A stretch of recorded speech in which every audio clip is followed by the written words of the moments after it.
everybody today? Is everyone all right? It's important to ask everyone how they're okay. So I'm going to start with the temperature in the room with generative AI music. Who is optimistic? Okay, we've got a few optimists. Who's fearful of generative AI replacing musicians? We've got no one fearful here? No one's fearful. Oh, yeah. That's true. Is there any musicians in the audience? Okay, one. That explains then that answer. Thank you very much. Now I'd like you all to do a little exercise with me. I would like you to breathe in and breathe out. Now, how many of you actually thought about the concept of breathing? Or because I just told you so. My point being is if an AI told you to breathe in, breathe out, whether you actually breathed in and breathed out, you would still consciously think about it. And that is my point about the danger of AI for its potential for manipulation. So I now want to do a more positive spin now. So let's imagine ourselves in the future, very near future, a holodeck, and we want to create a song, and we have the full composition in our head, right? Now, it's not long before BCIs or anything like that can interpret that and basically manifest it into a reality, kind of like a 3D printer, but for music. So where does that leave us? Because I'm a musician, by the way, and a music artist, as creatives. Does that suck out the life force and the joy of the creation process? Does anyone want to add anything to this? Because I'm making this my talk a bit interactive. Like, what is creativity? Does anyone want to try and define creativity here? Well, I believe creativity is anything intentional, but part of that is also the process. And so if we have something as simple as a BCI or something to interpret what's in our head, and then the AI make recommendations and produce an output, collaborating, co-creating with you, does that mean you are actively intentional in participating in the creative act? So I'm a pragmatic optimist, and I see the realms of possibilities with AI. So basically, the way I see it is I'm personally thrilled by the possibilities of the technology to collaborate as a symbiotic partner with AI. So the pace of change is unprecedented. I was on an Accenture Song panel the other day, and someone asked me about the metaverse, and they're like, is the Gartner hype cycle going to apply to generative AI? I personally don't believe so, because the tech stack with the metaverse isn't there, but the generative AI technology is increasing at an accelerated rate. So that then circles back to this question of this topic, which is, will music artists and musicians be made redundant with generative artificial intelligent music? So this is cool. This is a book I read. Has anyone read this book, Life 3.0 by Max Tegmark? Yeah, it's on Elon Musk's recommendation reading list. It's interesting because it's written like a while back in 2017, and now Max Tegmark is making comments on like his thoughts currently with the current landscape of generative artificial intelligence.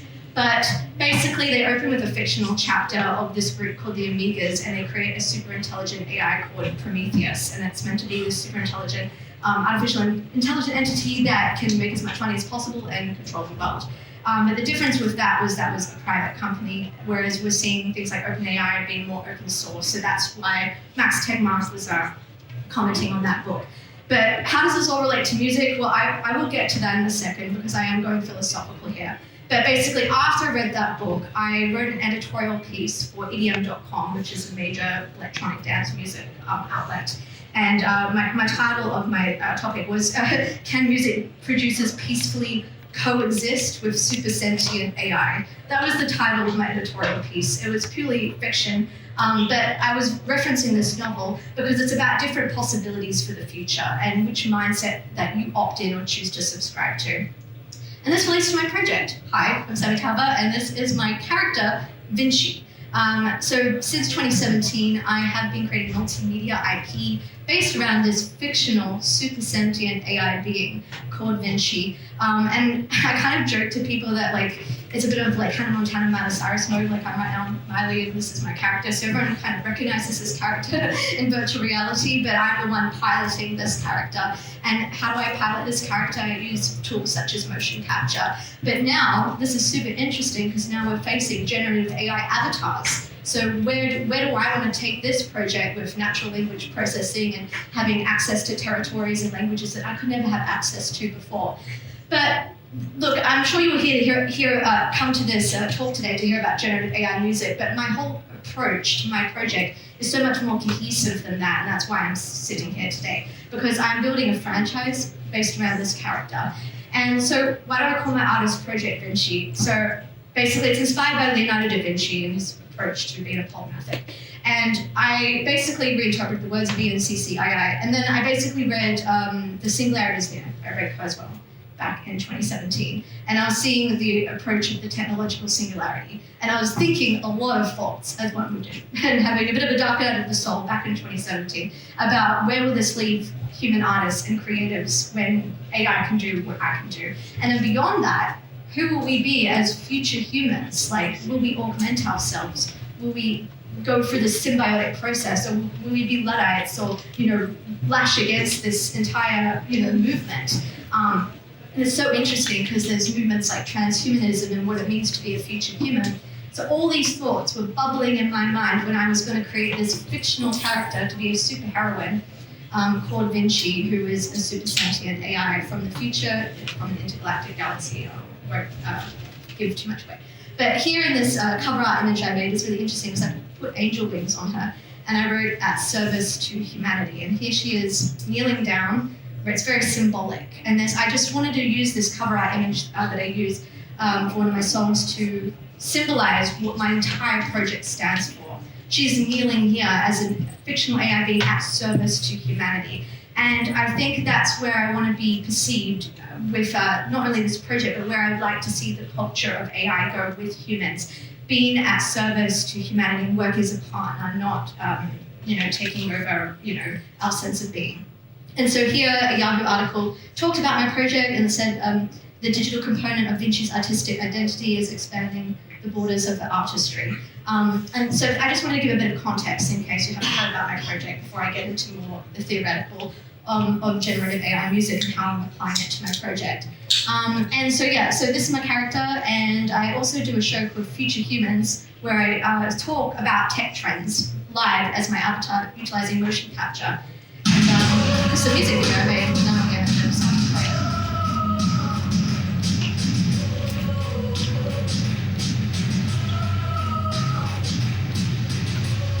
It's Mission Impossible inspired.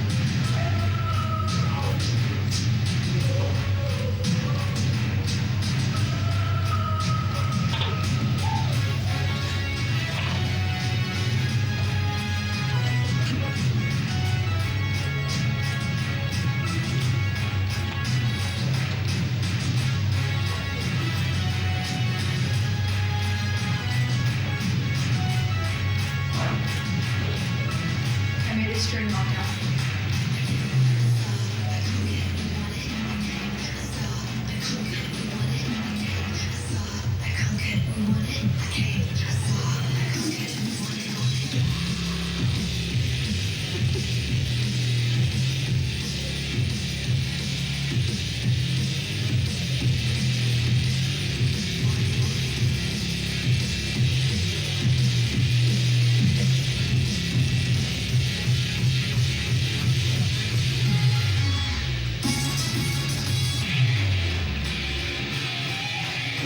Cool. I think you guys get the idea. You can check out the full video on YouTube.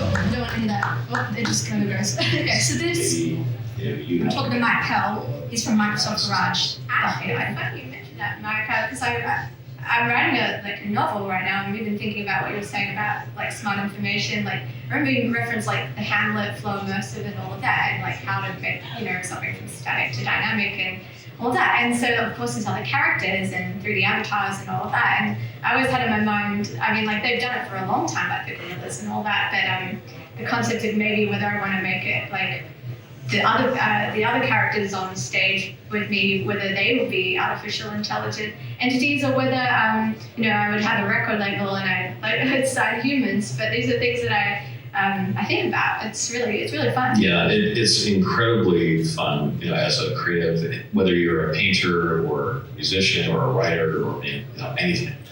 And so just think about that. It's maybe you have a band full of AI assistants. Actually, funny you mentioned that, Micah, because I'm writing a novel right now, and we've been thinking about what you were saying about smart information. I remember you referenced the Hamlet, flow immersive, and all of that, and I think I was repeating. But yeah, so that was live in real time. I was literally standing like in my studio wearing a mocap suit. This is like all before Move AI, by the way. And I had my iPhone capturing my face data and the blend shapes. But here we are in this landscape of generative AI, right? And so I could totally program that in Unreal Game Engine to literally have that conversation based on my likeness. The question is, would I do that? I mean, how would people react to that? And then those same thoughts I am having as well with music shows and music concerts. So I'm in the trenches right now with all of these thoughts, and it's really interesting navigating this territory. I see the benefits of it from the fact alone that I'm one human being, and I can't talk to everybody all the time and also be everywhere for shows. And so from an efficiency standpoint and reaching further from an accessibility standpoint, I mean, that's fantastic. And if you can create a monetization model, like, brilliant. But at the same time, does it take away the genuinity of the human interaction? So these are the things I think about. And obviously, as you know, Cambrian intelligence explosion, generally speaking, with AI. By the way, these are all Mid-Journey things and prompts that I actually put in, and this is how it interpreted. So yeah, paperclip theory. Who's heard of the paperclip theory? So yeah. So this theory was, I just think it's hilarious. I'll tell you why with the Mid-Journey photo.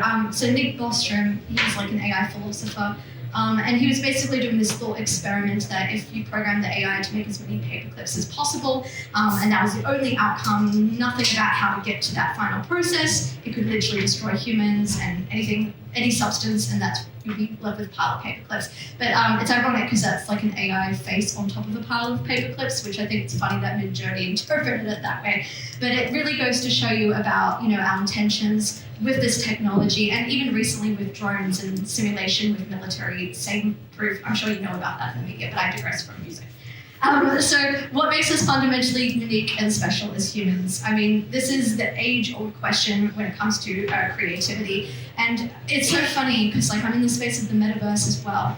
And, the future of the internet. And even David Bowie in an interview in the 90s was asked about the internet. And I remember him saying to the interviewer, it's like an alien life form, which was a super creative thing to say. And the interviewer's response was like, what are you talking about? It's just, it's just the internet. So it takes, the crazy ones like us and the creatives to see it through that lens, to see the potential.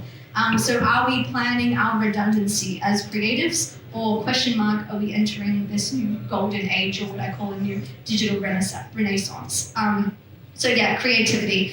I choose the stance of existential joy over existential dread. So generative AI music, as we know, what is it? It's a field of artificial intelligence that can basically transcribe anything like melodies, loops, chords, progressions based on the input that you put in, based on neural networks. And it can analyze various data sets, automate time-consuming tasks such as transcribing melodies, generating chord progressions, allowing artists then, therefore, potentially and hopefully, to focus on the higher order creative thinking. So yeah, music industry landscape. Where are we currently in this climate? We did cover it on the panel, but generally the landscape right now, we are accepting the ubiquity of this technology, and we have major labels responding to it. So Universal Music Group has partnered with Endel, and they've done really cool things with artists like Grimes, James Blake, Richie Horton, and Endel. They do mood-based soundscapes based on the likeness of the artist, which is a super cool thing. And what I like about this startup is that they are artist-centric and artist-focused. So this is a positive example, I believe, of a major label partnering with an AI startup.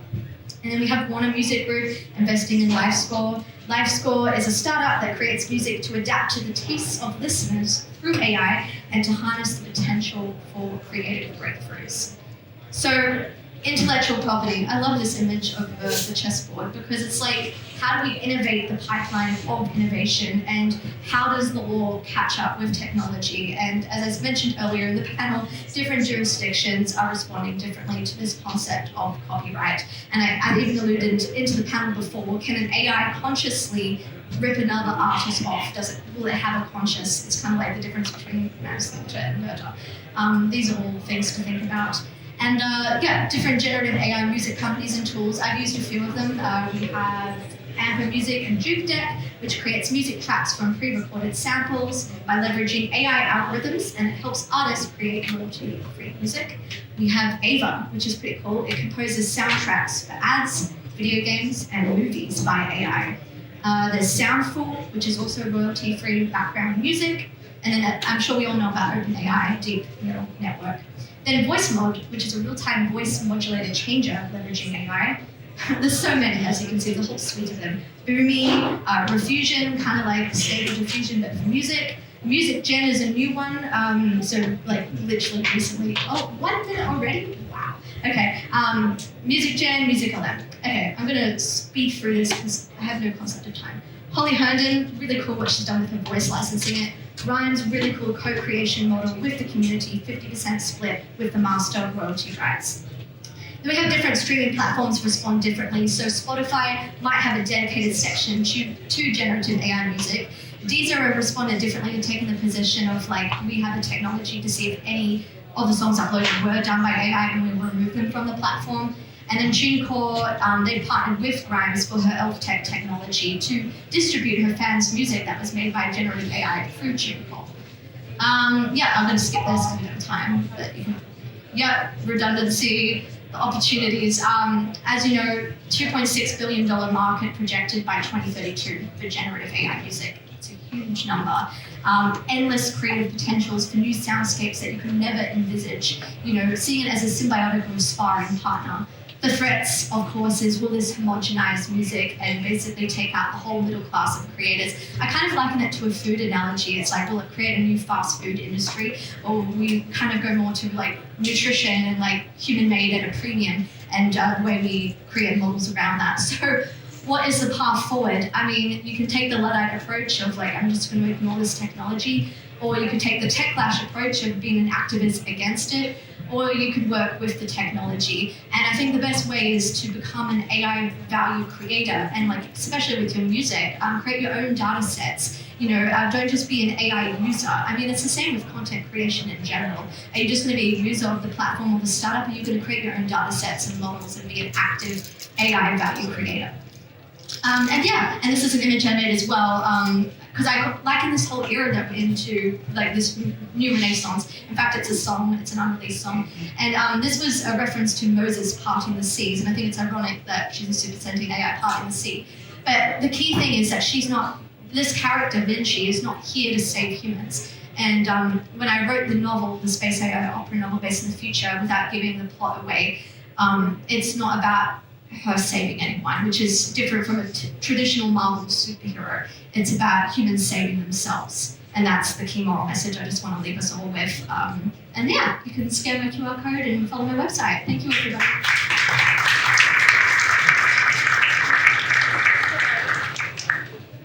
We have time for a couple of questions, if anyone has any. Around the room. Okay, here we go.